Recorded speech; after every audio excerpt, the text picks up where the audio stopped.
Halik kayo, samahan niyo ko.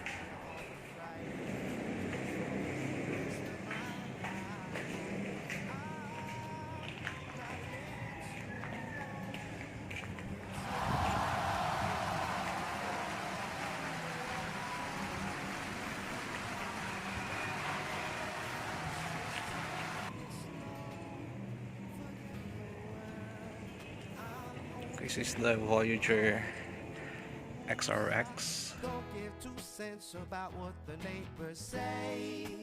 Darling, we're A-okay. They get around in time. And don't ever say we're making a big mistake. We love too much to hate. I'll be yours, you'll be mine. You can make me break. So ito yung Voyager XRM MTB Race Edition. Size nito is 26. Size medium. So ito yung handlebar niya with slightly raised handlebar. Tapos meron dito ang Shimano combo shifter at brakes. This was originally a V-brake setup but ginawang disc brake. Ito yung yung step niya sa Voyager. Tsaka yung head tube. Yung head tube niya, I don't think that's tapered. Integrated. Tapos ito naman yung fork niya. This is Voyager. Wala nga lang ang lockout. So, fixed. Ito yung gulong niya. Both are Maxxis. Naka 26 by 2.10 na size. Tapos ito ay naka mechanical disc brake pa.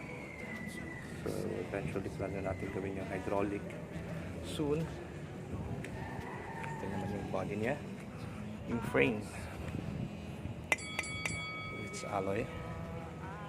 And ito yung crank arm niya, Shimano na. Tapos ito naman is naka Shimano na 3x7 setup, Shimano tourney.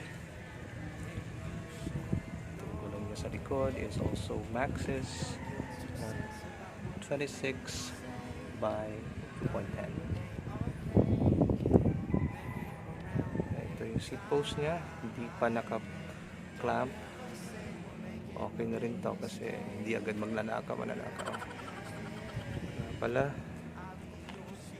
quick release na yung dalawang gulong niya. Sa harap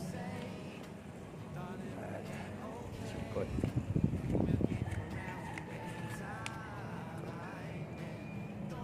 So plan natin gawin to.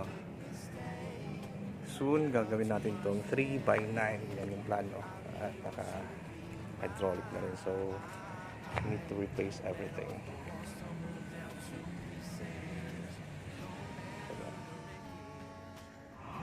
Nga pala, weight niya is around 14.63 kilos. So okay na rin. I think that's it.